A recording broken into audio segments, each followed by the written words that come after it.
శరీరాన్ని అనుసరించి నడుస్తావా, ఆత్మని అనుసరించి నడుస్తావా అన్నటువంటి అంశాన్ని ఈరోజు వాక్యం నుంచి నేర్చుకుందాం. దేవుడు మనిషిని కలిగించేటప్పుడు మనిషికి శరీరాన్ని ఇచ్చాడు, ఆత్మని ఇచ్చాడు, ప్రాణాన్ని ఇచ్చాడంటే.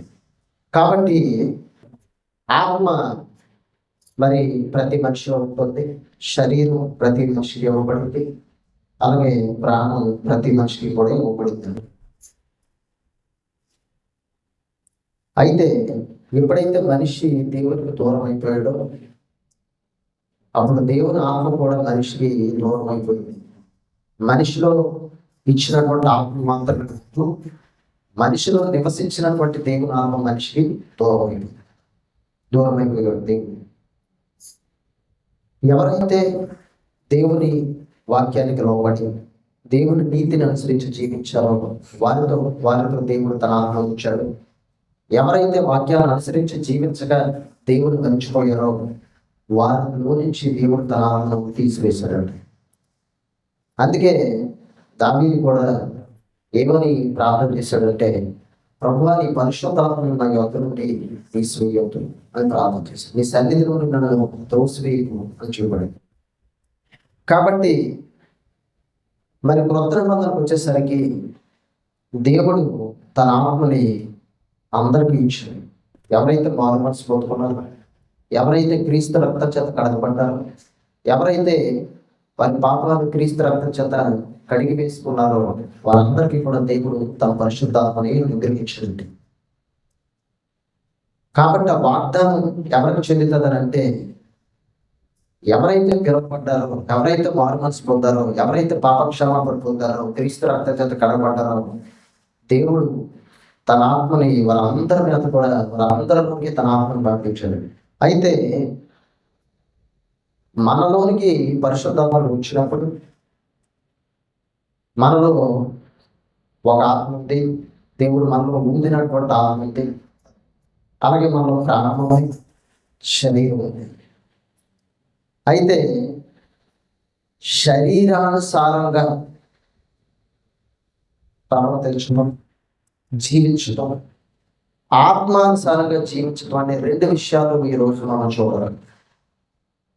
శరీరానుసారంగా జీవించడం, ఆత్మానుసారంగా జీవించడం.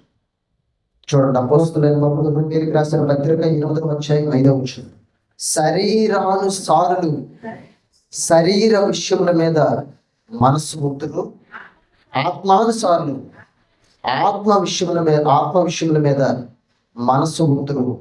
శరీరానుసారమైన మనస్సు మరణం, ఆత్మానుసారమైన మనస్సు జీవమును సమాధానమునై ఉన్నది. చూడండి, ఇక్కడ మనం చూసినట్లయితే శరీరానుసారులు, ఆత్మానుసారులు రెండు గుంపులు మనం చూసినట్లయితే కొంతమంది శరీరానుసారమైన మనస్సు, కొంతమంది ఆత్మానుసారమైన మనస్సు. శరీరానుసారమైన మనస్సు అంటే ఏంటి? శరీరానుసారమైన మనస్సు అంటే ఏంటి? మనస్సు శరీరం కలిసి ఎప్పుడైతే ఏకీభవించి ఒక పని చేయడానికి ఇష్టపడతాయో అది శరీరానుసారమైన మనస్సు. ఆత్మానుసారమైన మనస్సు అంటే అర్థం ఏంటంటే, మనస్సు ఆత్మ ఎప్పుడైతే ఒక పని చేయడానికి ఇష్టపడతాయో అది ఆత్మానుసారమైన మనస్సు. అంటే మనస్సు ఇక్కడ కీలకం. మనస్సు శరీరంతో ఏకీభవిస్తే అది శరీరానుసారమైన మనస్సు, మనస్సు ఆత్మతో ఏకీభవిస్తే అది ఆత్మానుసారమైన మనస్సు. అర్థమైందా? మనస్సు శరీరంతో ఏకీభవించి ఏదైనా పని చేస్తే అది శరీరానుసారమైన మనస్సు, కానీ అదే మనస్సు ఆత్మతో ఏకీభవించి పనిచేస్తే అది ఆత్మానుసారమైన మనస్సు. దేవుడు ఇక్కడ పౌలు ద్వారా ఏమని మాట్లాడుతున్నాడు అంటే, శరీరానుసారులు అన్నాడండి. శరీరానుసారులు అంటే చెప్తున్నాడు, చూడండి 5వ వచనంలో, శరీరానుసారులు శరీర విషయముల మీద మనస్సు బుద్ధులు. అంటే శరీరాన్ని అనుసరించి నడిచేవారు, శరీరం ఏది చెప్తే అది చేసేవారు, శరీరం ఏది కోరుకుంటే అది జరిగించేవారు, శరీరం దేనిని ఆశపడితే దాన్ని చేసేవారు శరీరానుసారులు. దాంతో నీ మనసు కూడా ఏకీభవిస్తుంది. శరీరానుసారులు శరీర విషయముల మీద మనస్సు ఉంతురు అన్నాడండి. శరీరానుసారులు శరీర విషయముల మీద మనస్సు ఉంతురు. అంటే నీ శరీరం ఏం కోరుకుంటే అది నీ మనసు కూడా ఏకీభవిస్తుంటే నువ్వు శరీరానుసారమే. ఒకవేళ నీ శరీరం కోరుకున్నా సరే నీ మనసు దాంతో కోఆపరేట్ చేయట్లేదంటే నువ్వు ఆత్మానుసారవి. అర్థమైందంటే ఇక్కడ మనసు కీలకం. మనసు శరీరంతో ఏకీభవిస్తే శరీర విషయాల మీద నీ మనసు వెళ్ళిపోతుంది, శరీరం కోరుకున్నటువంటి వాటి మీద నీ మనసు వెళ్ళిపోతుంది. అదే శరీరం కోరుకున్నా సరే ఆత్మ నీలో ఉన్నటువంటి మనస్సు ఏకీభవించకపోతే నువ్వు శరీరానుసారం కాదు. అక్కడ పౌలు చెప్తున్నాడు, శరీరానుసారులు శరీర విషయముల మీద మనసు నుంతురు అన్నాడండి. శరీర విషయముల మీద మనసు నుంతురు. ఇంతకీ శరీర విషయాలు ఏంటి? శరీరానికి కావలసినవి ఏంటండి? శరీరానికి మామూలుగా కావలసినవి ఏంటి చెప్పండి? ఆహారం, నీళ్లు, వస్త్రాలు. అవునా? ఏం కావాలంటే శరీరానికి ఆహారం, నీళ్లు, వస్త్రాలు. దేవుడు చెప్పాడు, ప్రభువు చెప్తున్నారు, మీరు ఏమి తిందుమో, ఏమి త్రాగుదమో, ఏమి ధరించుకుందామో అని రేపటి గురించి చింతించొద్దు. అన్యులు అలాగ ఆలోచిస్తారు, శరీరానుసార్లు అలాగ ఆలోచిస్తారు, కానీ మీరు అలా ఆలోచించకూడదు అని చెప్పాడండి.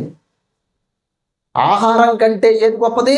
ఆహారం కంటే, వస్త్రం కంటే దేహము గొప్పవి. కాబట్టి మీ పరలోకపు తండ్రి వాటన్నింటినీ మీకు అనుగ్రహిస్తాడని చెప్పాడండి. మీ పరలోకపు తండ్రి అవన్నీ కూడా మీకు తెలుసు, మీకు కావాలని ఆయనకి తెలుసు కనుక వాటన్నిటిని మీకు అనుగ్రహిస్తాడు. వాటిని గురించి మీరు చింతించొద్దు అని చెప్పాడండి. వాటిని గురించి మీరు చింతించవద్దు.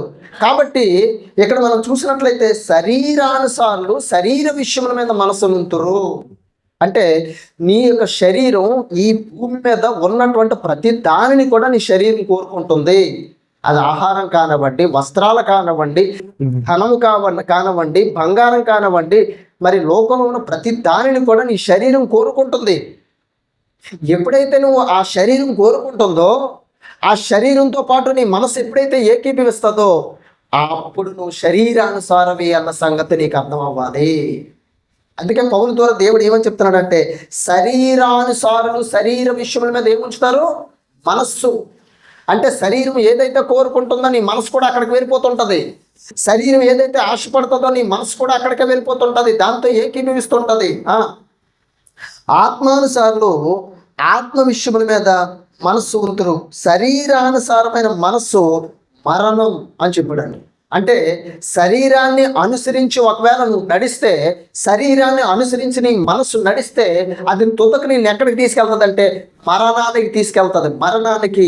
ఆ మరణం శరీర సంబంధమైన మరణం అయితే, రెండవది ఆత్మ సంబంధమైన మరణం.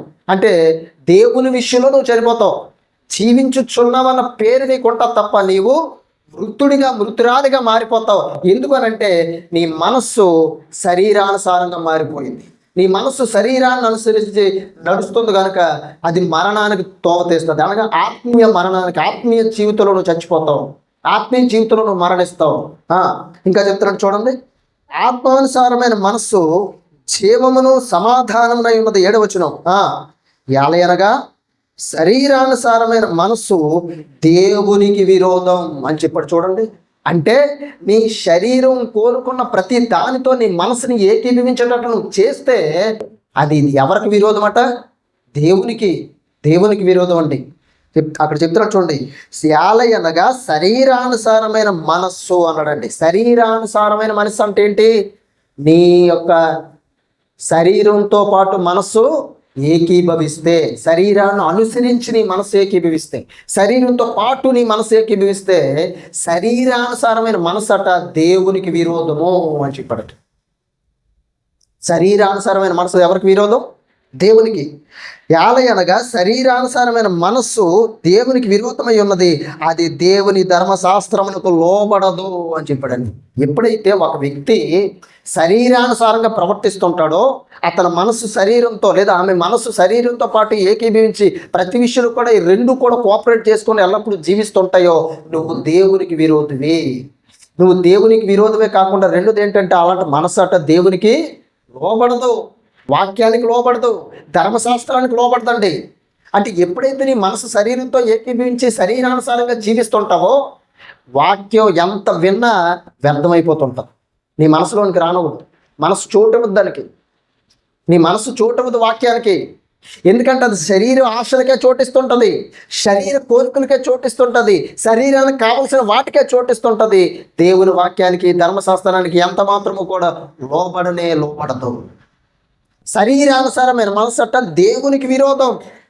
అంటే నీ మనసు శరీరంతో పాటు కలిసి జీవిస్తుంటే అది దేవునికి విరోధుడిగా నువ్వు మారిపోతావు. ఇంకా చెప్తున్నారు చూడండి, అది దేవుని ధర్మశాస్త్రమునకు లోబడదు. అంటే వాక్యం చెప్పిన వాక్యానికి లోబడదట.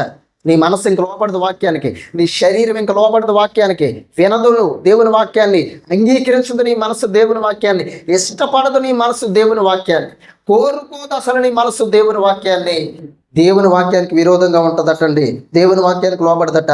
ఏమాత్రమును ధర్మశాస్త్రములకు లోబడదు, ఏమాత్రమును లోబడనేరదు అని చెప్పాడండి. అంటే ఎంత మాత్రం లోబడదటండి. అంటే నీ మనస్సు శరీరంతో ఏకీభవించినంత కాలం నువ్వు దేవునికి విరోధమే. నీ మనసు శరీరంతో ఏకీభవించినంత కాలం నువ్వు దేవుని వాక్యానికి లోపడవు. నీ మనసు శరీరంతో ఏకీభవించినంత కాలం అస్సలు నీ యొక్క జీవితంలో, నీ మనసులో దేవుని వాక్యానికి చోటు ఉండదు. ఇలా వింటావు అలా మర్చిపోతావు, ఇలా వింటావు అలా మర్చిపోతావు, ఇలా వింటావు అలా మర్చిపోతావు. కారణం ఏంటంటే మనసు సహకరించదు. మనసు రానవద్దు, వాక్యాన్ని రిజెక్ట్ చేస్తుంది. ఎందుకంటే అది శరీరంతో ఏకీభవించింది, ఆత్మతో ఏకీభవించలేదు, శరీరంతో ఏకీభవించింది కనుక వాక్యానికి అసలు ఎప్పటికీ లోపడదటండి. నువ్వు ఎంత చెప్పు, ఎంత లోతుగా చెప్పు, ఎంత అర్థమైనట్టు చెప్పు, అస్సలు లోపలికి రానవద్దంటే వాక్యం. కారణం ఏంటంటే మనసు శరీరానుసారంగా శరీరాన్ని అనుసరించి నడుస్తాం. శరీరంతో పాటు ఏకీభవిస్తుంది నీ మనస్సు, శరీరంతో పాటు జీవిస్తుంది నీ మనస్సు, శరీరంతో పాటు కలిసి ఉంటుంది నీ మనస్సు. కాబట్టి అక్కడ దేవుడు పౌలుతో ఏం చెప్తున్నాడంటే, ఏలయనగా శరీరానుసారమైన మనస్సు దేవునికి విరోధమై ఉన్నది, అది దేవుని ధర్మశాస్త్రమునకు లోబడదు, ఏమాత్రము లోబడదు. కాగా శరీర స్వభావం గలవారు దేవుని సంతోషపరచనేరరు. అంటే నీ మనస్సు శరీరాన్ని అనుసరించి జీవిస్తే, నువ్వు శరీరానుసారం అయితే నువ్వు ఎప్పటికీ కూడా దేవుని సంతోషపరచలేవటండి, ఎప్పటికీ దేవుణ్ణి సంతోషపరచలేవట. అంటే నీ స్తుతి వలన దేవుడు సంతోషపడ్డు, నీ ఆరాధన వల్ల దేవుడు సంతోషపడ్డు, నీ ప్రార్థన వల్ల దేవుడు సంతోషపడ్డు, నీ భక్తి వల్ల దేవుడు సంతోషపడ్డు, నీ విశ్వాసాన్ని బట్టి దేవుడు సంతోషపడ్డు, నీ ప్రేమను బట్టి దేవుడు సంతోషపడ్డు. నువ్వు చేసే ఏ కార్యాలు బట్టి కూడా నువ్వు దేవుణ్ణి సంతోషపరచలేవు ఇంకా. ఎందుకనంటే లోపల వాక్యం ఉండదు, లోపల దేవుడు ఉండడు, లోపల భక్తి ఉండదు. కాబట్టి నీ శరీరం అసలు చోటే ఇవ్వదు వాక్యానికి. గనుక శరీరం అక్కడ మనం చూసినట్లయితే మనసు శరీరంతో పాటు ఏకీభవిస్తుంది కనుక దేవుని వాక్యానికి అక్కడ స్థలం లేదు. కనుక నువ్వు దేవుని వాక్యానికి లోబడవు గనక, ఎప్పటికీ లోబడవు గనక అసలు దేవుని సంతోషపరచలేవు. చూడండి, యేసుక్రీస్తు అట్ట బాప్తిసం తీసుకోవడానికి యోర్దాను నదిలోకి వచ్చాడట. వచ్చేటప్పుడు పరలోకం నుండి ఒక స్వరం వినిపించిందట. ఏమని? ఈయన నా ప్రియ కుమారుడు, ఈయన యందు నేను ఆనందిస్తున్నాను, సంతోషపడుతున్నాను అని చెప్పాడండి. ఎందుకో తెలుసా? యేసుక్రీస్తు శరీరాన్ని అనుసరించి నడవలేదండి, శరీర సంబంధమైన మనసును కలిగి లేడండి. ఆయన శరీరాన్ని అనుసరించి ఆయన మనసు నడవలేదు, ఆత్మను అనుసరించి నడిచాడు. కనుక యేసుక్రీస్తు బాప్తిసం తీసుకోవడానికి వచ్చినప్పుడు తండ్రి అయిన దేవుడు పరలోకం నుండి ఏమని మాట్లాడాడో తెలుసా? ఈయన నా ప్రియ కుమారుడు, ఈయన యందు నేను ఆనందిస్తున్నాను, సంతోషం కలుగుతుంది. యేసుక్రీస్తుని చూస్తే తండ్రికి సంతోషం, పౌలుని చూస్తే తండ్రికి సంతోషం, పేతురుని చూస్తే మరి తండ్రికి సంతోషం, అలాగే అపోస్తులను చూస్తే తండ్రికి సంతోషం, మరి భక్తి కలిగినటువంటి వారిని చూస్తే తండ్రికి సంతోషం. అంటే ఎవరిని చూస్తే దేవునికి సంతోషం అని తెలుసా? నువ్వు ఎప్పుడు దేవుని సంతోష పెట్టగలవో తెలుసా? నీ మనస్సు శరీరాన్ని అనుసరించినంత కాలం నువ్వు దేవుని సంతోష పెట్టలేవు. కానీ నీ మనస్సు దేవుణ్ణి మరి ఆత్మను అనుసరించి నడిస్తే మాత్రం నువ్వు దేవుణ్ణి సంతోషపెట్టగలవు. యేసుక్రీస్తు 40 దినాలు ఉపవాసం ఉన్నాడండి. ఆ దినాల్లో ఆయన ఏమీ తాగలేదు, ఏమీ తినలేదంట. అపవాది వచ్చాడు, నువ్వు దేవుని కుమారుడు అయితే ఈ రాళ్లను రొట్టెలుగా మార్చు అన్నాడండి. అప్పుడు యేసుక్రీస్తు ప్రభువు ఏం చెప్పారో తెలుసా? మనిషి రొట్టె వల్ల మాత్రం జీవించడు, కానీ దేవుని నోట నుండి వచ్చి ప్రతి మాట వలన జీవిస్తాడు. ఎంతైనా స్థలానికి ఆయన తీసుకొని వెళ్ళండి. ఇక్కడి నుంచి దేవదూతలు వచ్చి కనీసం నీ కాలుకి రాయి కూడా తగలకుండా తమ చేతుల మీద నిన్ను ఎత్తి పట్టుకుందరు అని చెప్పాడండి. తమ చేతుల మీద నిన్ను ఎత్తి పట్టుకుందరు. మూడోసారి ఈ లోక రాజ్యాలన్నీ కూడా ఆయన చూపించి ఒక్కసారి నాకు నమస్కారం చేయి, ఇవన్నీ కూడా నాకు అప్పగించబడింది, నీకు ఇచ్చేస్తాను. ప్రభు ఏమన్నా తెలుసా, నీ ప్రభుకి మాత్రమే, ప్రభుకి ఆయన మాత్రమే నీవు సేవించాలి అని చెప్పి. కాబట్టి ఇక్కడ మనం అర్థం చేసుకోవాల్సింది ఏంటంటే, యేసుక్రీస్తు తన మనస్సు లోకం వైపు కానీ, తన మనస్సు శరీర ఆశల మీద కానీ, తన మనస్సు లోకపు ఆశల మీద కానీ అనుసరించి జీవించలేదండి. తన మనస్సు ఆత్మతో కూడా జీవింపజేశాడు ఆయన. తన మనస్సు ఆత్మతో కూడా జీవింపజేశాడు. శరీరాన్ని అనుసరించి శరీరానుసారంగా మారిపోలేదు యేసుక్రీస్తు. ఆత్మను అనుసరించి ఆ మనస్సు ఆత్మను అనుసరించేటట్లు చేశాడు.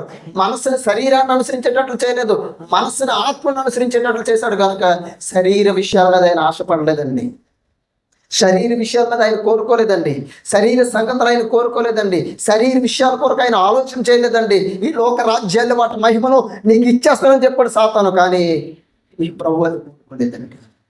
ఆయన మనస్సు ఆత్మ సంబంధమైంది, ఆత్మానుసారైన, శరీరానుసారి కాదు యేసుక్రీస్తు, ఆత్మానుసారి, ఆత్మను అనుసరించి నడిచాడు యేసుక్రీస్తు. అపోస్తలుడైన పౌలు కూడా బాప్తిసం తీసుకోక మునుపు, రక్షణ పొందక మునుపు, దేవుని వాక్యం వినక మునుపు, ప్రభు అతనితో మాట్లాడక మునుపు ఎలాంటి స్థితిలో కలిగి ఉన్నాడంటే శరీరానుసారి పౌలు, శరీరానికి లోబడినటువంటి వాడు, శరీరాన్ని అనుసరించి జీవించినటువంటి వాడు. కానీ క్రీస్తు రక్తం చేత కడగబడినప్పుడు, క్రీస్తు రక్తం చేత అతని పాపాలు కడిగి వేసుకున్నప్పుడు, అప్పుడు ఎలా మారిపోయాడో తెలుసా? ఆత్మానుసారి, ఆత్మను అనుసరించి నడిచాడు, శరీరాన్ని అనుసరించి నడవలేదండి. ఎందుకంటే పౌలుకి అర్థమైపోయింది, ఒకవేళ శరీరానికి సంబంధించినటువంటి ఆశలను నేను అనుసరించి నడిస్తే నేను దేవునికి విరోధిగా మారిపోతాను అన్న సంగతి ఒక క్రైస్తవుడిగా నీకు కూడా ఆ రోజు పౌలుకి అర్థమైంది. యేసుక్రీస్తు ప్రత్యక్షంగా ఈ లోకంలోనికి వచ్చి ఆత్మానుసారంగా జీవించి చూపించాడు ఆయన. అలాగే ఎంతోమంది శిష్యులు ఆత్మానుసారంగా జీవించారు, దేవుని సంతోషపెట్టారు, దేవుని ఘనపరిచారు, దేవుని మహిమపరిచారు. మీకు ఒక విషయం తెలుసా? వారి ప్రాణం మీదకి ప్రాణం పోయేటువంటి పరిస్థితుల్లోకి వచ్చినా సరే ఆత్మ కోసమే ఆలోచించారు తప్ప శరీరం కోసం ఆలోచించలేదండి. శరీరం కేవలం ఏమనుకున్నారో తెలుసా? నిష్ప్రయోజనం. శరీరం కేవలం నిష్ప్రయోజనం అనుకున్నారండి. ఈ శరీరం కొన్నాళ్ళ పాటు ఉంటుంది, కొన్నాళ్ళ పోయాక సమాధిలోనికి వెళ్ళిపోతుంది, మట్టిలో కలిసిపోతుంది. కానీ ఆత్మకు చావు ఉండదు. మనం అనుసరించవలసింది, మన మనసు ఫాలో అవ్వాల్సింది ఆత్మని, శరీరాన్ని కాదు అన్న సంగతి ఆనాటి దినాల్లో శిష్యులకి, అపోస్తలులకి, మొదటి శతాబ్దం ఉన్న సంఘానికి అర్థమైంది. ఈరోజు ఎంతమంది క్రైస్తవులకు అర్థమైందండి? ఈరోజు ఎంతమంది క్రైస్తవులకు అర్థమైంది? ఎంతమంది ఆత్మను అనుసరించి నడిచేవారుగా ఉన్నాం? ఎంతమంది శరీరాన్ని అనుసరించి శరీరానుసారులుగా మారిపోతున్నాం? ఒకసారి ఆలోచించే. అక్కడ దేవుడు ఏమని రాయిస్తున్నాడో తెలిసేయడం చూడండి. అనగా శరీరానుసారమైన మనస్సు దేవునికి విరోధమై ఉన్నది. అంటే నీ మనస్సు దేవునికి ఇష్టంగా మరి ఉండదు. ఎందుకంటే నీ మనస్సు ఎవరిని అనుసరించి నడుస్తుంది? శరీరాన్ని. ఇంకా చూసినట్లయితే అది దేవుని ధర్మశాస్త్రంకి లోపడదు, ఏమాత్రం లోపడనేరదు. ఎంత వచ్చిన కాగా శరీర స్వభావం గలవారు దేవుని సంతోషపరచ నేరరు. అంటే ఒకవేళ శరీరాన్ని అనుసరించి నడిచే వ్యక్తివైతే, శరీరాన్ని అనుసరించి నడిచే విశ్వాసం అయితే నువ్వు ఎప్పటికీ కూడా దేవుని సంతోషపరచలేవండి. నువ్వు ఎన్ని చెయ్యి, ఎంత ప్రార్థన చేయి, ఎన్ని ఉపవాసాలు ఉండు, ఎంత కన్నీరు కార్చు, ఎంత మోకరించు, ఎంత పాటలు పాడు, నువ్వు ఏం చేసినా సరే దేవుని మాత్రం సంతోషపరచలేవు. కారణం ఏంటో తెలుసా? నీ మనస్సు శరీరాన్ని అనుసరించి నడుస్తుంది. నువ్వు దేవునికి విరోధురాలుగా ఉన్నావు. నీ జీవితంలో వాక్యానికి చోటు లేదు, వాక్యానికి లోపడే మరి ఆ పరిస్థితి నీ జీవితంలో లేనందువలన నువ్వు దేవునికి విరోధిగా ఉండిపోయావు. దేవుని ఎప్పటికీ సంతోషపరచలేవు. దేవుని ఇప్పటికీ సంతోషపరచలేము. యేసుక్రీస్తుని చూసి పరలోకం ఉన్న తండ్రి అదే సాక్ష్యం చెప్పాడండి, ఈయన నా ప్రియ కుమారుడు, ఈయన ఎంతో నేను ఆనందించుచున్నాను. సంతోషం. నిన్ను చూసి కూడా దేవుడికి అలాగే అనిపించాలి. నిన్ను చూస్తున్నప్పుడు కూడా దేవుడికి అలాగే అనిపించాలి. నా కుమారుడిని బట్టి నేను ఆనందిస్తున్నానని దేవుడు తన దూతలతో చెప్పుకోవాలండి. నా కుమార్తెను బట్టి నాకు ఆనందం కలుగుతుందని దేవుడు తన దూతలతో చెప్పుకోవాలండి. దేవుడు తన దూతంతో చెప్పుకొని ఇప్పుడు చెప్పుకుంటాడో తెలుసా? శరీరాన్ని అనుసరించి నీ మనసు నడిస్తే ఎప్పటికీ చెప్పుకోలేడంటే దేవుడు. నీ మనసు ఆత్మను అనుసరించి నడిస్తేనే దేవుడు తన దూతలతో నేను గురించి చెప్పుకుంటాడు. ఆత్మను అనుసరించి నడిచే వ్యక్తిగా ఉండాలి. కాబట్టి అక్కడ చెప్తున్నాడు చూడండి, 10వ వచనం చదువుతామండి. 10వ వచనం, క్రీస్తు మీలో ఉన్న యెడల మీ శరీరము పాపం విషయమే మృతమైంది కానీ మీ ఆత్మ నీతి విషయమే జీవం కలిగింది. మృతుల్లో నుండి యేసును లేపిన ఆత్మ మీలో నివసించి ఉన్న యెడల మృతుల్లో నుండి క్రీస్తు యేసును లేపిన వాడు చావునకు లోనైన మీ శరీరం కూడా మీలో నివసించున్న తన ఆత్మ ద్వారా జీవింపచేయును.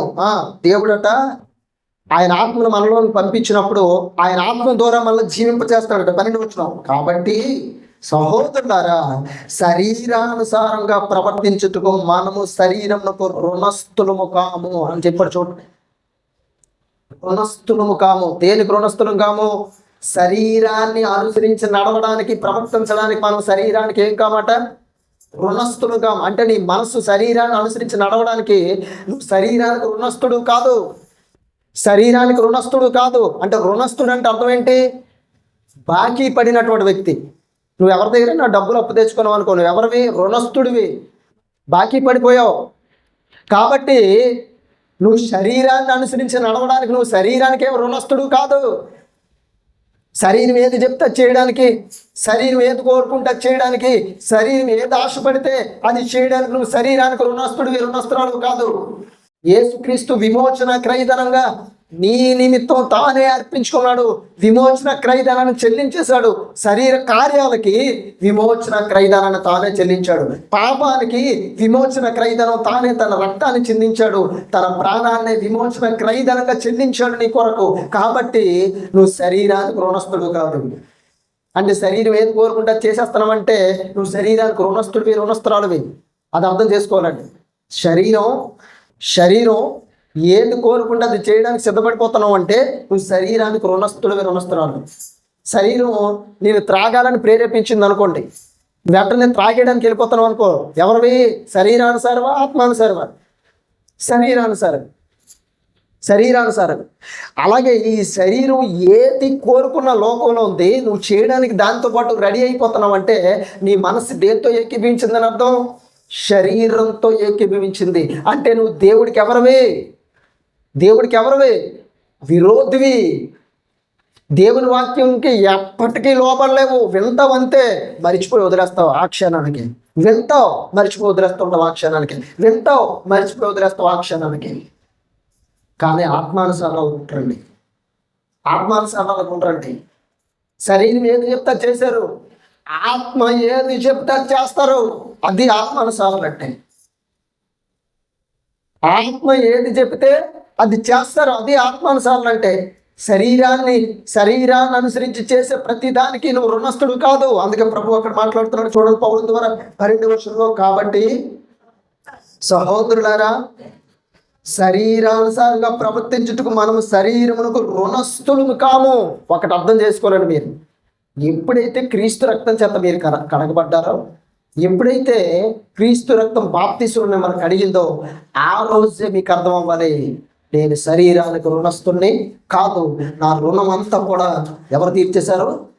యేసుక్రీస్తు శిలువలో తన ప్రాణాన్ని విమోచన క్రయధనంగా పెట్టి తీర్చేశారు. ఇక ఏంటంటే శరీరం కోసం నేను జీవించకూడదు, శరీరాన్ని అనుసరించి నేను జీవించకూడదు, శరీరాన్ని అనుసరించి నేను బ్రతకూడదు. నేను శరీరానికి రుణస్తుని కాదు.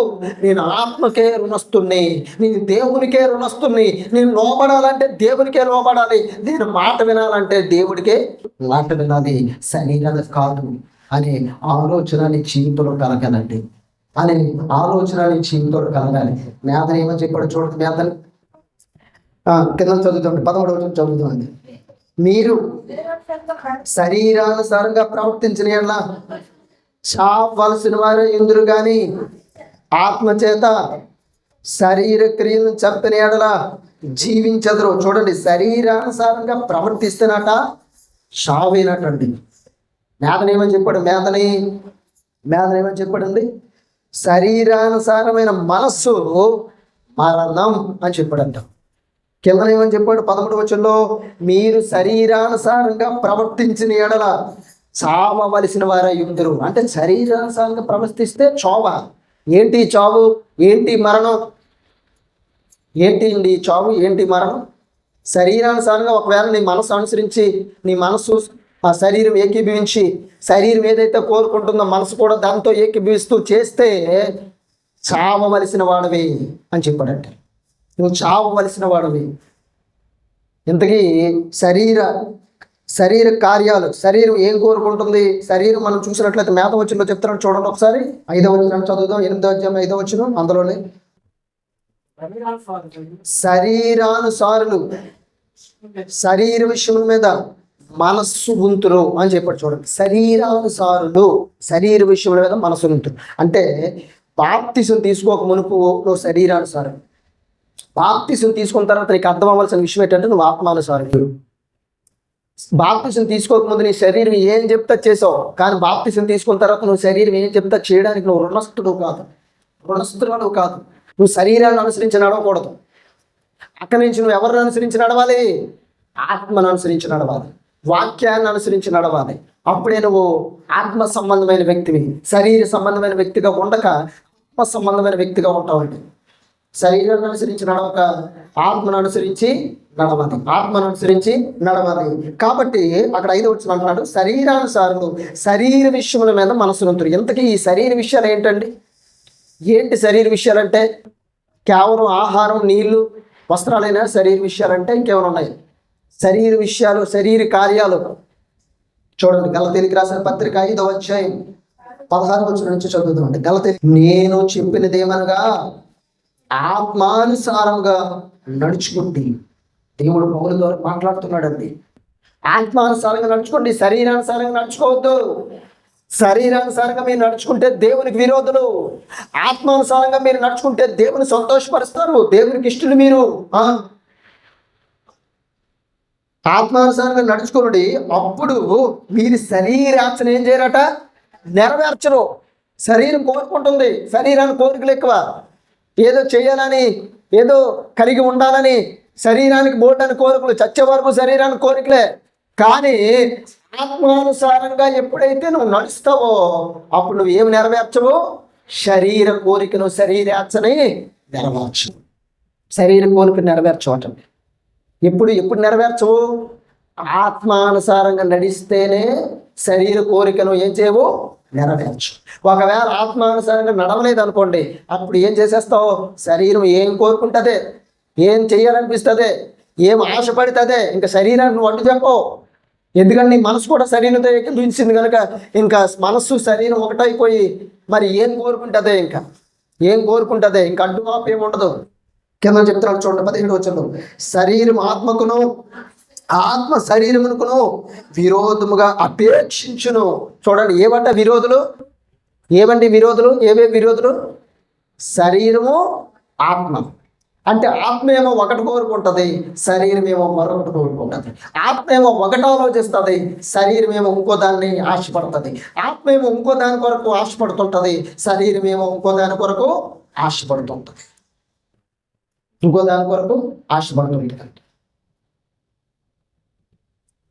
కీర్తన గ్రంథం ఏం చెప్పాడో తెలుసండి? దుప్పి నీటి వాగుల కొరకు ఆశపడినట్లు దేవా నా ప్రాణం నీ కొరకు ఆశపడుచున్నది. జీవము గల దేవుని కొరకు అది తృష్ణగొనుచున్నది. చూడండి, ఆత్మానుసారి అండి. అర్థమైంది? ఆత్మానుసారి. దేవుని కొరకు ఎప్పుడైతే నువ్వు ఆశ కలిగి ఉన్నావో ఆత్మానుసారి. శరీరాన్ని కొరకు, లోకం కొరకు, శరీర ఆశల కొరకు ఎప్పుడైతే నువ్వు ఆశ కలిగి ఉంటావో నువ్వు శరీరానుసారి. ఆత్మకి శరీరానికి పడతట్టండి. రెండు నీ యొక్క దేహంలో ఉంటాయి, రెండు నీలోనే ఉంటాయి. కానీ ఒకదాని కూడా విరోధులవి. ఆత్మ ఏమో ప్రార్థన కోరుకుంటుంది, ఆత్మేమో భక్తి కోరుకుంటది, ఆత్మేమో విశ్వాసాన్ని కోరుకుంటది, ఆత్మేమో ప్రేమను కోరుకుంటది, ఆత్మేమో దేవుడి వాక్యాన్ని చదవాలని కోరుకుంటది, ఆత్మేమో దేవుని కొరకు జీవించాలని కోరుకుంటది, ఆత్మేమో దేవుని పని చేయాలని కోరుకుంటది, ఆత్మేమో దేవుని కొరకు నడవాలని కోరుకుంటది, ఆత్మేమో దేవునికి సంబంధించిన ప్రతి కార్యక్రమాన్ని నీవు చేయాలని ఆత్మ కోరుకుంటదండి. కానీ శరీరం ఏం కోరుకుంటుందో తెలుసా? శరీరం ఏం ఆశపడుతుందో తెలుసా? కింద చెప్తున్నాడు చూడండి, 17 పూర్తిగా చదువుదాం.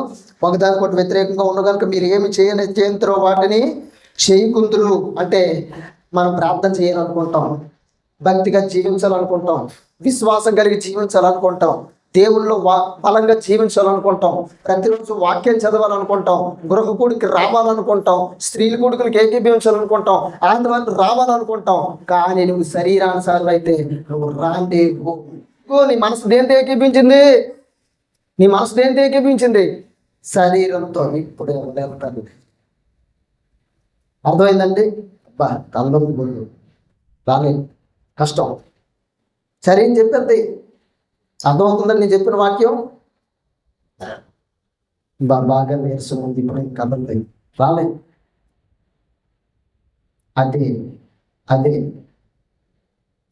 ఇంకొక లోక సంబంధమైనది ఏదైనా అనుకోండి, ఒక పెళ్ళికి వెళ్ళాలనుకోండి, పెళ్ళికి ఏగా లేచి స్నానం చేసుకొని ఏమండి మంచి బట్టలు వేసుకొని నీట్గా రెడీ అయ్యి ఏమండి మనకు కావలసినటువంటి ఆభరణాలన్నీ కూడా ధరించుకొని అప్పుడు మనకి ఏముండదు, నీరసం ఉండదు, తలనొప్పి అసలే ఉండదు. ఎందుకు? నీ మనసు దేంతో ఏకీభవించింది? శరీరంతో. అప్పుడు నువ్వు ఎవరికి విరోధవి? దేవుడికి. అర్థమవుతుందా? అంటే అలా వెళ్ళకూడదని కాదు నా ఉద్దేశం.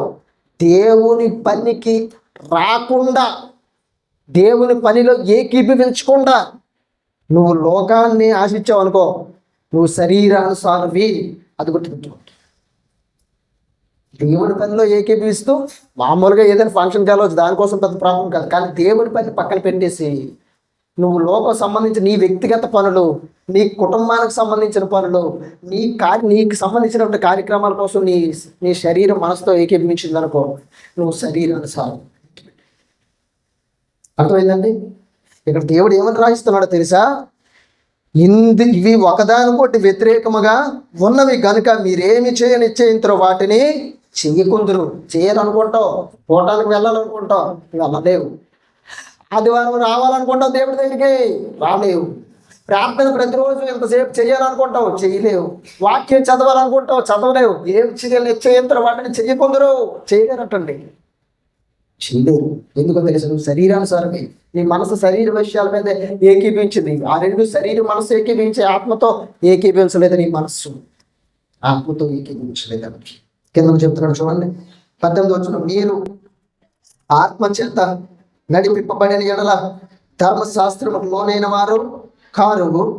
శరీర కార్యములు అంటే శరీరానుసార్లు అని చెప్పుకున్నాం కదా. రోమిలకు రాసిన పత్రికలో ఏం చెప్పుకున్నాం అంటే శరీరానుసార్లు, శరీర విషయాల మీద మనసును. ఎంతకీ ఆ శరీర విషయాలు లేదా శరీర కార్యాలు ఏంటో చూడండి. ఇక్కడ 19 శరీర కార్యాలు స్పష్టమయ్యాను. అవేమనగా జారత్వం, అపవిత్రత, కామకత్వం, విగ్రహారాధన, అభిచారం, ద్వేషం, కలహం, మత్సరం, క్రోధములు, కక్షలు, వ్యాధములు, విమతలు, అసూయలు, మత్తతులు, అల్లరితో కూడిన ఆటపాటలు మొదలైనవి. వీటిని గూర్చి నేను మునుపు చెప్పిన ప్రకారము ఇట్టి వాటిని చేయువారు దేవుని రాజ్యమును స్వతంత్రించుకొనరని మీతో స్పష్టముగా చెప్పుచున్నాను. చూసారండి? అంటే శరీర కార్యాలు నువ్వు చేయడానికి సిద్ధపడితే, శరీర కార్యాల్లో నువ్వు కలిసి ఉంటే, శరీర కార్యాలు నువ్వు చేస్తే నువ్వు ఏం స్వతంత్రించుకోలేవండి? దేవుని రాజ్యాన్ని అంటే పరలోకాన్ని స్వతంత్రించుకోలేవు. మరి పరలోకం ఉండదు. అర్థమవుతుందండి? పరలోకం ఉండదు. పరలోకం రాదని చెప్పాడండి. నువ్వు ఆత్మానుసారం అయితేనే పరలోకానికి వెళ్తావు, శరీరానుసారం అయితే పరలోకం ఉండదు అని చెప్పాడండి. ఇట్టి వాటిని చేయవారు దేవుని రాజ్యమును స్వతంత్రించుకోరటండి. దేవుని రాజ్యమును స్వతంత్రించుకోరటండి. దేవుని రాజ్యాన్ని స్వతంత్రించుకోరటండి. కింద చెప్తున్నాడు చూడండి 21వ వచనంలో, భేదములు, విమతలు, అసూయలు, మద్దతులు, అల్లరితో కూడిన ఆటపాటలు మొదలైనవి, వీటిని గురించి నేను మునుపు చెప్పిన ప్రకారం వాటిని చేయవారు దేవుని రాజ్యమును స్వతంత్రించుకున్నారని మీతో స్పష్టముగా చెప్పుచున్నాను అని చెప్పాడండి. అంటే మీకు పరలోకం ఉండదు అని చెప్పాడు. క్లియర్గా దేవుడు రాయించాడు. బాగుంటుంది. అంటే నువ్వు ఎల్లప్పుడూ లోక విషయాలు, ఎల్లప్పుడూ లోక సంబంధమైన మాటలు, ఎల్లప్పుడూ లోక సంబంధమైన ఆలోచనలు నేను ఉన్నాయనుకో, నువ్వు డిసైడ్ అయిపోవాలి, నేను చచ్చిపోగానే నరకానికి వెళ్ళిపోతానని. అర్థమవుతుందండి? నేను డిసైడ్ అయిపోవాలి వెంటనే. నేను దేవుని మందిరానికి వెళ్ళినా, ఆదివారం వెళ్ళినా, కూటాలకు వెళ్ళినా, ప్రార్థన చేసినా, కానుకలు ఇచ్చినా, దశమ భాగాలు ఇచ్చినా, ఉపవాసాలు ఉన్నా, ఏది చేసినా సరే నేను పరలోకానికి వెళ్ళను. ఎందుకంటే నేను శరీరానుసారినే అని డిక్లేర్ అయిపోయింది. అదే ఆత్మానుసారం అనుకో. ఆత్మను అనుసరించి నీ మనసు నడిచే వ్యక్తిగా ఉండాలనుకో. అప్పుడు నీలో ఏముంటాయో చూడండి. ఇక్కడ 22వ వచనం చదువుతూ ఉంటే 22వ వచనం, అయితే ఆత్మఫలం ఏమనగా ప్రేమ, సంతోషం, సమాధానం, దీర్ఘశాంతం, దయాళత్వం, మంచితనం, విశ్వాసం, సాత్వికం, ఆశా నిగ్రహం, ఇట్టి వాటికి విరోధమైన నియమం ఏదియో లేదు. అంటే ఇవి నువ్వు కలిగి ఉంటే నీకు విరోధమైన నియమం, శరీరంలో ఉండేటువంటి నియమం నిన్ను వ్యతిరేకంగా మార్చలేదు. ఎప్పుడు ఇవన్నీ కూడా కలిగి ఉంటావు? ఆత్మానుసారంగా ఉంటేనే. నీ మనసు ఆత్మను అనుసరించి నడిస్తేనే. ఏంటి ఎప్పుడు కూడా ఒకటే నీలో నువ్వు, నీ మనసులో, నీ యంత్రాంగంలో ఎప్పుడు ఒకటి ఆలోచన చేస్తుంటావు. నిరంతరం కూడా ఎప్పుడు ఒకటి ఆలోచన చేస్తుంటాను. ప్రతి చిన్న విషయానికి కూడా నువ్వు ఆలోచన చేస్తుంటావు. ఏమనో తెలుసా? దేవుడికి ఎక్కువ ఇంపార్టెన్స్ ఇస్తున్నానా, లోకానికి ఎక్కువ ఇంపార్టెన్స్ ఇస్తాను? ప్రతి చిన్న విషయంలో నువ్వు దాన్ని యాడ్ చేసుకోవాలి. ప్రతి చిన్న విషయంలో ఉదయాన్నే నువ్వు లేచిన దగ్గర నుండి రాత్రి నువ్వు పడుకునే వరకు కూడా ప్రతి చిన్న విషయం దేవుడికి ఎక్కువ ఇచ్చేనా ఇంపార్టెన్స్? లోకానికి, దేవుడిగా మనుషులుగా, దేవునిగా శరీర కార్యాలుగా అని నువ్వు ఎప్పటికప్పుడైతే నెమరు వేసుకుంటావో, ఎప్పుడైతే నీ అంతరంగంలో వాటిని జ్ఞాపకం చేసుకుంటావో, ఖచ్చితంగా నువ్వు ఆత్మానుసారంగా మారిపోతావు. నీకు తెలిసిపోతాయి, అయ్యో దేవుడికి ఎంత తక్కువ స్థాయి ఇచ్చానా నేను అని ఒకరోజు నీకు అర్థం అవుతుంది. ప్రతిరోజు నువ్వు దాన్ని గమనిస్తే, అయ్యో దేవుడికి ఎంత తక్కువ స్థాయి ఇచ్చానా నేను, నా శరీర కార్యాలకు అంత ఎక్కువ స్థాయి ఇచ్చానా, నేను పరలోకానికి ఎలాగెళ్తానో అని నీకు భయం కలుగుతాను.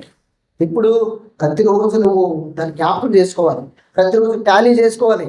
దేవుడికి ఇంపార్టెన్సా, లోకానికి దేవుడితో ఎంత సమయం గడుపుతున్నాను, లోకంతో ఎంత సమయం గడుపుతాను, ఎంతసేపు వాక్యాన్ని వినగలుగుతున్నాను, ఎంతసేపు లోక సంబంధమైన మాటలు ఆలకించగలుగుతున్నాను అని ఒకసారి టాలీ చేసుకున్నాను అనుకోండి. అప్పుడు మీకు అర్థమైంది, నేను శరీరానుసారిగా ఉన్నానా, ఆత్మానుసారిగా ఉన్నానా అని మీకు అర్థమైపోతుంది. నాలో అసలు ఆత్మఫలాలు ఉన్నాయా? ఆత్మఫలం ఉందా? నాలో ప్రేమ ఉందా? సంతోషం ఉందా? సమాధానం కలిగే మనసు నాలో ఉందా? సహించే దీర్ఘశాంతం మనసు నాలో ఉందా? మంచితనం ఉందా? నాలో దయాళత్వం ఉందా? నిజంగా విశ్వాసాన్ని కలిగి జీవిస్తున్నానా లేదా? ఆశా నిగ్రహం ఉందా? శరీర కార్యాల వైపు వెళ్ళిపోతున్నానా? నన్ను నేను కంట్రోల్ చేసుకోగలుగుతున్నానా అని ఎప్పటికప్పుడు క్రైస్తవురాలుగా నువ్వు నెమరు వేసుకోవాలి. అప్పుడేనండి ఆత్మానుసారంగా నువ్వు జీవించగలవు, ఆత్మానుసారంగా నువ్వు బ్రతకగలవు. శరీరం ఆత్మ ఒకదానికొకటి వ్యతిరేకంగా ఉన్నాయి, పడదు రెండింటికి. శరీర కార్యాలను చేస్తే, శరీరాన్ని అనుసరించి ఒకవేళ నువ్వు నడిస్తే జీవితాంతం దేనికి దూరం అయిపోతావో తెలుసా? పరలోకానికి దూరం అయిపోతావు. అంటే దేవుడు స్పష్టంగా చెప్పాడు, శరీరానుసారమైన మనస్సు మరణం. అంటే నేను ఏమైపోతావు? ఆత్మీయస్థితిలో రోజుకి శరీర కార్యాలు ఎక్కువైపోయాయి అనుకో, నీ మనస్సు శరీరాన్ని అనుసరించి నడిచిందనుకో, ఏమైపోతావు? మీరు చావవలసిన వారై ఉండగా అని చెప్పాడంటే, మరణం అని చెప్పాడంటే. అంటే ఆత్మీయంగా చచ్చిపోతావు, ఇంకా పూర్తిగా ఆత్మీయంగా ఏమైపోతావు? చచ్చిపోతావు. దేవుడు చూసేటప్పుడు జీవించుచున్నామన్న పేరు ఉంటుంది, నువ్వు వృద్ధురాలుగా దేవుడి దృష్టిలో కనిపిస్తావు. అంటే నీలో ఇంకా జీవం ఉండదు, ఆయన ఆత్మ ఉండదు నీలో. వృద్ధురాలుగా ఉండిపోతావు. దేవుడు నిన్ను చూసినప్పుడు ఎండిపోయిన చెట్టుగా, ఎండిపోయిన మోడిగా మిగిలిపోతావు దేవుడి దృష్టిలో. కాబట్టి భూమి మీద నువ్వు బ్రతుకున్నప్పుడే నేను శరీరానుసారిగా, ఆత్మానుసారిగా అని ఎప్పటికప్పుడు టాలీ చేసుకో. ఎప్పటికప్పుడు నువ్వు గుర్తు చేసుకోకుండా, ఎప్పటికప్పుడు టాలీ చేసుకొని చూసుకోకుండా ప్రతి చిన్న విషయాన్ని కూడానండి అలా చూసుకున్నప్పుడే నీలో భక్తి దినదినము అత్యున్నతమైన స్థాయిలోకి వెళ్ళిపోతాం. కావాలంటే మీరు గమనించాలి, చేసి చూసి. అర్థమైందండి? అత్యున్నతమైన స్థాయిలోకి వెళ్ళిపోద్దండి. నేను అలాగే జ్ఞాపకం చేసుకుంటానండి. కాబట్టి నేను చెప్తున్నాను, చేయకుండా చెప్పను. ప్రతి చిన్న విషయాన్ని కూడా దేవుడి కంటే దీన్ని ఎక్కువ ప్రేమిస్తున్నానా, దేవుడి కంటే ఎక్కువ ఇంపార్టెన్స్ ఇస్తున్నానా అని నేను టాలీ చేసుకుంటాను. ఎందుకంటే నువ్వు ఆత్మానుసారిగా ఉండాలి, శరీరానుసారిగా ఉండకూడదు. శరీరానుసారులు శరీర విషయాల మీద ఏముంచుతారు? మనస్సు. ఆత్మానుసారులు ఆత్మ విషయముల మీద మనస్సు ఉంచుతారు. ఈరోజు ఎంతసేపు ప్రార్థన చేసుకున్నాను, ఈరోజు ఎంతసేపు బైబిల్ చదవాలి, ఈరోజు గృహపుడికి నేను దగ్గర రెడీ అయ్యి వెళ్ళాను, ఈరోజు వాక్యాన్ని ఏం విన్నాను ఈరోజు అని ఒకసారి పడుకొని కొంత ఆలోచన. ఏమండి, ఈరోజు దేవుని కొరకు నేను జీవించాను, లోకం కొరకు జీవించాను, ఒక్కసారి ఆలోచన పడుకొని. తెల్లవారి ఇన్ని గంటలకు నేను లేవాలి, ప్రార్థన చేసుకోవాలి, ఒక్కొక్క అధ్యాయం చదువుతాం, ఎవరికైనా దేవుని మాటలు చెబుతాం. ఇది ఆత్మానుసారం ఆలోచించే ఆలోచన. నేను పరలోకానికి వెళ్ళాలి, ఇది ఆత్మానుసారం ఆలోచించే ఆలోచన. నేను పరదేశంలోకి వెళ్ళాలి, ఇది ఆత్మానుసారం ఆలోచించే ఆలోచన. అసలు ఆ ఆలోచనలు నీకు లేవనుకో, పూర్తిగా ప్రార్థన మీద కానీ, భక్తి మీద కానీ, విశ్వాసం మీద కానీ, ఆరాధన మీద కానీ, దేవుని మీద కానీ, పరలోకం మీద కానీ, పరదైస్ మీద కానీ నీకు ఆలోచన పూర్తిగా కలగటం లేదు. ఏదో నమ్ముకున్నాం, వస్తున్నాం, వెళ్తున్నాం అనుకో, నువ్వు శరీరానుసారివి, అది గుర్తుపెట్టుకోవాలి. ఇంకా పరలోకం ఉండదండి. పరలోకం కూడా దేవుడు. నువ్వు ఆత్మానుసారిగా ఉంటేనే పరలోకం, ఆత్మానుసారిగా ఉంటేనే నిత్యజీవం, ఆత్మానుసారిగా ఉంటేనే దేవుని సంతోషపరిచే వ్యక్తివి, ఆత్మానుసారిగా ఉంటేనే నీ మనస్సు దేవునికి లోపడుతుంది, వాక్యానికి లోపడుతుంది. లేదా ధర్మశాస్త్రానికి, వాక్యానికి ఎప్పటికీ లోపడనేరదు అని చెప్పాడండి. కాబట్టి క్రైస్తవురాలుగా నువ్వు ఆత్మానుసారిగా ఉన్నావా, శరీరానుసారిగా ఉన్నావా, ఒకసారి ఆలోచన చేయాలండి. ఆత్మకి దేవునికి ఇంపార్టెన్స్ ఇస్తున్నావా, మనుషులకి, లోకానికి, లోక భాషలకి నీకు ఇంపార్టెన్స్ ఇస్తున్నావా, ఒకసారి ఆలోచన చేయండి. ఒకసారి మరి గెహాజీ మరి ఎలీషా ప్రవక్త ఉన్నారండి. ఆ నయమానికి ఏమో ఆ నదిలో యోర్దాను నదిలో కుష్టి తగ్గిపోతుంటే 7 సార్లు మునిగేటప్పటికి కుష్టి వదిలిపోయినప్పుడు సంతోషంతో మన బహుమతులు ఇవన్నీ పట్టుకొని వచ్చాడట, దుస్తులు, వెండి, బంగారు ఇవన్నీ పట్టుకొని వచ్చాడట. ఎలీషా అన్నాడు, మా పొద్దు బాబు నీతో పాటే తీసుకెళ్ళిపో, మాకు అవసరం లేదంటే గెహాజీ ఏం చేసాడో తెలుసా? చాలా దూరం రథం వేసుకొని వెళ్ళిపోతున్నాడటండి. ఎవరు? నయమాను. చూసాడు, ఏంటి ఈయనకి అసలు ఆలోచన లేదండి, అంత బంగారాన్ని, వెండిని, మంచి మంచి బట్టల్ని వదిలేసాడండి ఈయన, నేను మాత్రం వదులుకోను అని పరిగెత్తాడండి. రథం వెనక పరిగెత్తాడు, పరిగెత్తి రథాన్ని కలుసుకున్నప్పుడు నయమని దీపాడండి రథాన్ని. భయపడిపోయి ఏమో ఆ దైవజనుడు ఏమైనా పంపించాడేమని. అయ్యా ఏమంటే క్షేమం అంటే క్షేమం, ఇప్పుడే నా ఏలిన వాళ్ళ దగ్గరికి ఆ యొక్క వేరే ప్రాంతం బంధువులు, తెలిసినటువంటి వాళ్ళ చుట్టాలు వచ్చారు, ఎంతక ఏది ఇస్తానన్నారు కదా, ఇవ్వండి అని అడిగాడు. అప్పుడు ఆ నయమాన్ని ఇంకా సంతోషపడిపోయి ఇంకా రెట్టింపుగా ఇచ్చాడు. ఏం పట్టుకెళ్ళు, 4 మనుగులు బంగారు, వెండి, దుస్తులు ఇవన్నీ కూడా పట్టుకెళ్ళని చెప్పాడని. అది తెచ్చి ఎక్కడండి? గుడారంలో పెట్టుకున్నాడండి. అప్పుడు అంటున్నాడు, గెహాజీ ఎక్కడికి వెళ్ళావు అంటే, నీ జీవంతోడు, యెహోవా జీవంతోడు నేను ఎక్కడికి వెళ్ళలేదు. నువ్వు ఆ మనిషిని రథం దిగి ఎదుర్కొంటూ వెళ్ళినప్పుడు నా మనస్సు నీతో కూడా దాసుదాసీలను లేకపోతే వెండిని, బంగారాన్ని సంపాదించుకోవడానికి ఇది సమయమా? శరీరాన్ని అక్కడ మీకు అర్థమైందంటే శరీర విషయాల మీద మనసు ఉంచాడు గెహాజీ. ఆత్మానుసారి అయినటువంటి ఎలీషా దేవుని విషయాల మీద మనసు ఉంచాడండి. కానీ ఏంటో మీకు అర్థమైందా? వాటిని కోరుకోలేదు, కావాలి కానీ దేవుడు ఇస్తాడండి. అని అర్థమైందండి? కావాలవి వస్త్రాలు కావాలి, అవసరానికి అవి కావాలి, కానీ దేవుడు ఇస్తాడు. అది తెలిసి ఎవరికి? ఎలీషాకి. కానీ గెహాజీకి మాత్రం శరీర విషయాల మీదే మనసు ఉంచాడు, ఆత్మ విషయాల మీద మనసు ఉంచలేదండి. ఈరోజు శరీరానుసారిగా ఉంటే దేవుడికి ఇష్టడు కాదు, దేవుని సంతోషపరచలేవు. ఆత్మానుసారంగా ఉంటేనే దేవుని సంతోషపరిచే వ్యక్తివి, ఆత్మానుసారంగా ఉంటేనే పరలోకానికి వెళ్ళే వ్యక్తివి. శరీరానుసారిగా బ్రతికే అంతకాలం కూడా పరలోకమైనటువంటిది నీకు దక్కదు అని స్పష్టంగా చెప్పుచున్నానని చెప్పాడు పౌలు. కాబట్టి ఈ రోజు నుంచి ఆత్మానుసారుడిగా మారడానికి ప్రయత్నించి, ఆత్మానుసారిగా మారడానికి ప్రయత్నించి, శరీర కార్యాల్ని, శరీరాన్ని, లోకాన్ని విడిచిపెట్టి దేవుని వైపు చూడు, పరలోకం వైపు చూడు, నిత్య జీవం వైపు చూడు. పరలోకం విషయాల మీద ఆలోచన చేయవు. భూ సంబంధమైన విషయాల మీద మనసు ఉంచక, పరలోక సంబంధమైన పైన ఉన్న వాటినే వెతుకుతూ, పరలోక సంబంధమైన విషయాల మీద ఏ రోజైతే నువ్వు మనసు ఉంచుతావో, నువ్వు ఆత్మానుసారివి, దేవుడు సంతోషపడతావు, పరలోకాన్ని దేవుడు వచ్చినప్పుడు నీకు ఇస్తాడు.